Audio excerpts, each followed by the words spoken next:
Every major accomplishment in a man's life requires a major level of commitment. I'm sure you can remember such an accomplishment in your own life. Perhaps you were getting married or starting a new business or mapping out a new direction for your career or family. Whatever it was, there was probably some initial hesitation. One day you were eager to get started and the next day you weren't quite sure.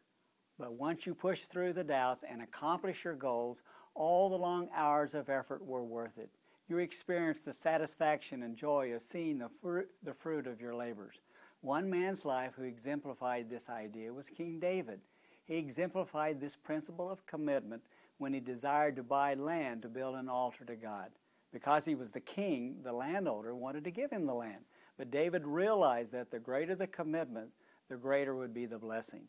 In 2 Samuel he declared, "I will not sacrifice to the Lord what cost me nothing." No wonder God referred to him as a man after God's own heart. Now you might object, but I'm hardly a man who fits into King David's category. Let me remind you that he was far from perfect. For instance, remember his little episode with the woman called Bathsheba? David committed adultery and tried to hide the truth. Like all of us, David made mistakes, but that didn't prevent his life from mattering to God and being a blessing to those around him. He still made a real difference in key areas of life.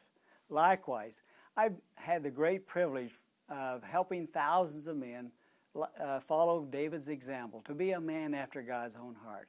I get excited by the opportunity to help readers of my books and men just like you gain respect by modeling integrity in your workplace, possessing the spiritual strength to defend against temptation, draw your wife closer by serving and honoring her, powerfully shaping the hearts of your children, and enjoying greater intimacy with God. I invite you to embark with me on a journey toward greater growth and maturity.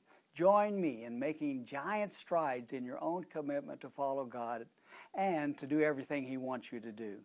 I offer you God's promise that you will reap major blessings in every area of your life if you become a man after God's own heart.